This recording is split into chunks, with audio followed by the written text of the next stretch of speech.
Bien-aimés de Dieu, amis et chers auditeurs, shalom, shalom, shalom. En tout cas, vous tous qui me suivez à travers les quatre coins du globe terrestre, soyez salués et ma salutation dépend de l'heure à laquelle vous me suivez présentement. Ce matin, je suis ravi d'échanger avec vous sur un thème particulier qui s'intitule « Les ailes de la patience ». Et qu'est-ce que j'entends par les ailes de la patience?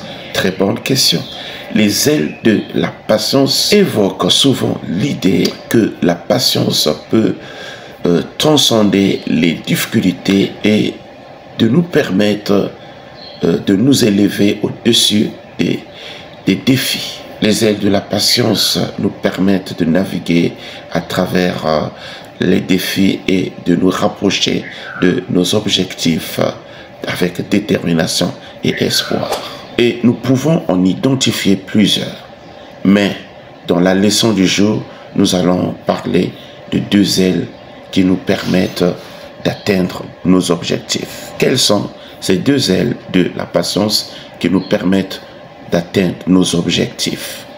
Nous avons la persévérance et la résilience. Et qu'est-ce que j'entends par la persévérance? C'est la capacité de continuer à avancer malgré les obstacles et de rester surtout engagé dans nos efforts.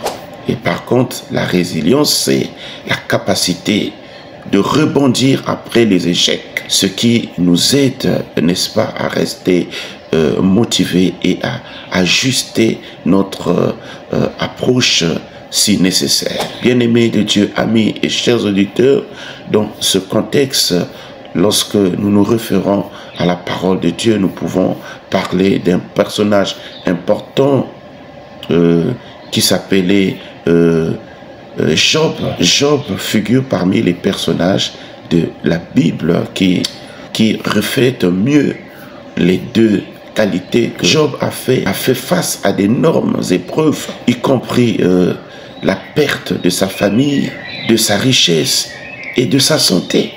Mais malgré ces souffrances, il est resté fidèle à sa foi et a persévéré dans sa confiance en Dieu.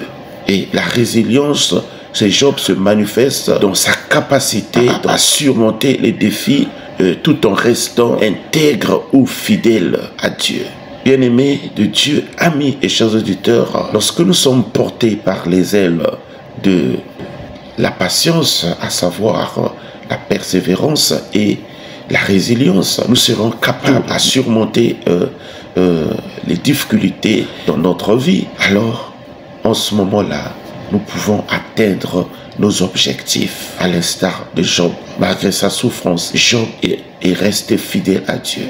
Et il a persévéré dans ses sévères souffrances jusqu'à atteindre ses objectifs. Et la Bible nous dit qu'il avait reçu le double de ce qu'il avait perdu.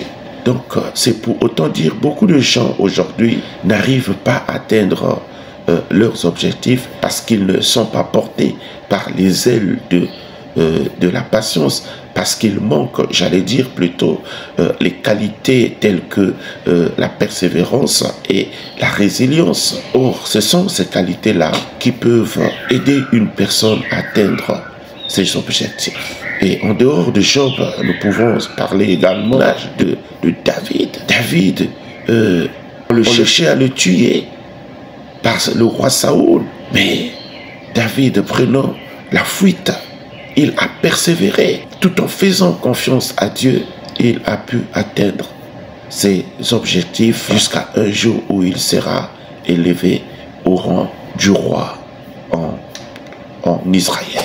En dehors de David, nous pouvons parler aussi de Ruth. Ruth est restée attachée à sa belle-mère Naomi, malgré les épreuves, malgré les difficultés. Mais elle est restée fidèle, accrochée à elle. Et surtout au Dieu de Naomi, malgré qu'elle avait perdu également son mari. C'était peut-être une occasion pour elle de se séparer, n'est-ce pas, de sa belle-mère Naomi. Mais elle n'a pas fait. Elle est restée accrochée à Naomi. Et elle a fait preuve de travail dur pour prendre soin d'elle-même, mais aussi de sa belle-mère. Et ces deux qualités liées à la patience, la persévérance et la résilience ont fait que Ruth puisse atteindre ses objectifs. Bien-aimés dans le Seigneur, aujourd'hui, c'est notre tour également. Nous cherchons à atteindre nos objectifs. Nous voulons percer dans notre vie. Mais il arrive à des fois qu'il y a devant nous des obstacles. Et là, nous devons avoir une force intérieure pour être capable, n'est-ce pas, à continuer, à persévérer malgré les épreuves, malgré les souffrances, jusqu'à atteindre nos objectifs. Et combien de gens aujourd'hui font preuve de persévérance, font preuve de résilience face à une période aussi rude, mais peu sont nombreux. Et donc, je vous conseille, si vous voulez atteindre vos objectifs et réussir dans votre vie, laissez-vous conduire par les ailes de la foi, comme un petit oiseau porté par ses ailes peut atteindre les hauteurs. Laissez-vous porter par les ailes de la patience, la persévérance et la résilience pour atteindre vos objectifs. Voilà mon conseil que je tenais à vous donner ce matin. En tout cas, une fois de plus, que Dieu vous bénisse. Passez une très bonne journée. Ciao.